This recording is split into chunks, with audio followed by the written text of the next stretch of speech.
guys, welcome back. So we have another critical thinking question today.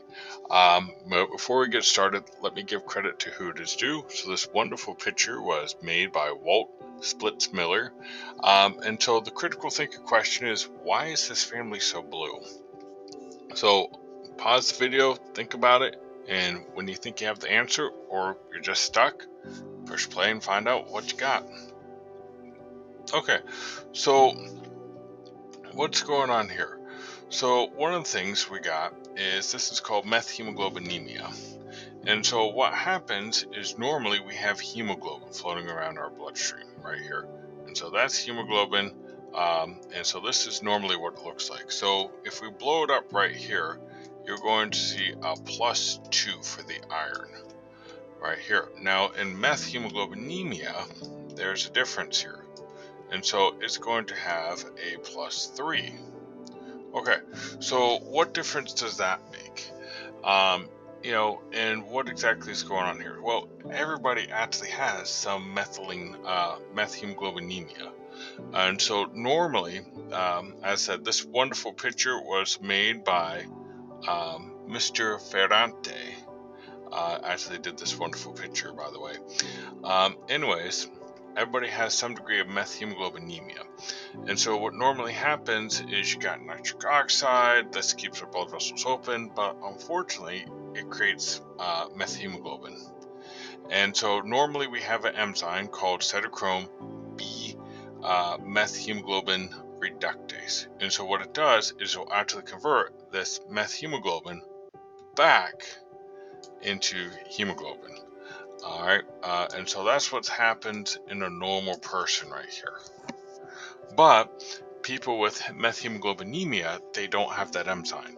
And so these methemoglobin levels build up. So what exactly are we going to see here? Well, if the methemoglobin level is between 1 to 10%, you're not going to see anything. They won't even be blue. But if it's between 10 to 20%, you're going to be blue, maybe get more tired than a normal person, but really not going to see any symptoms. If your methemoglobin level is greater than 20%, that's when you're just going to start running into issues. That's when you're going to have seizures, heart failure, all sorts of baggage, and possibly death. Alright, so why? Why is this happening right here? Well, one of the things is hemoglobin has an R and a T state. The R state loves oxygen and it's going to pick up as much oxygen as it can. The T state just hates oxygen and it's going to get rid of as much oxygen as it can. And this is helpful because if I'm over here in the lungs and I'm just like, oh my goodness, I love oxygen, and I suck up as much oxygen as possible, that's wonderful. Right? And then I come back here and I get pumped out to the body and I love oxygen, I'm not getting rid of it. Well, that didn't help me out here, right?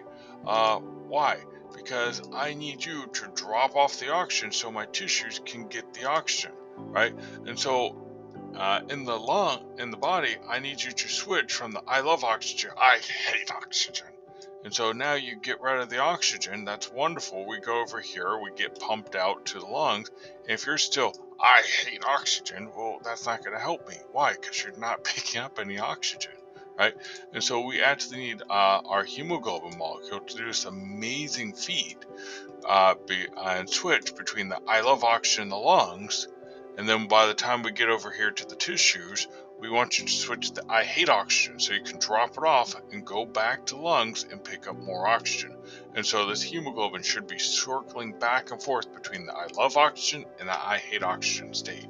What happens with methemoglobinemia is because you switched the iron from a +2 to a +3 charge, it gets stuck in the I hate oxygen. I just hate it. I can't stand it. And so what happens is we got these red blood cells that, they did a great job dropping off their oxygen right here.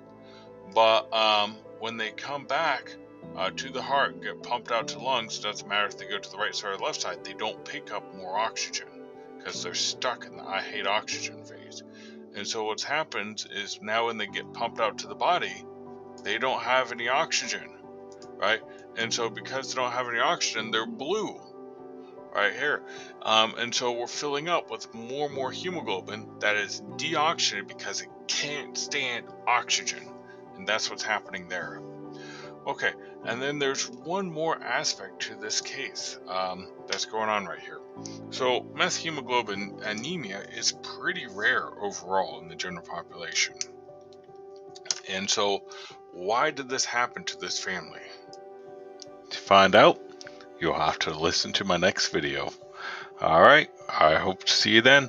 If you have any questions, comments, or concerns, or if you want me to record another video on any given topic, let me know and I'll be glad to do so.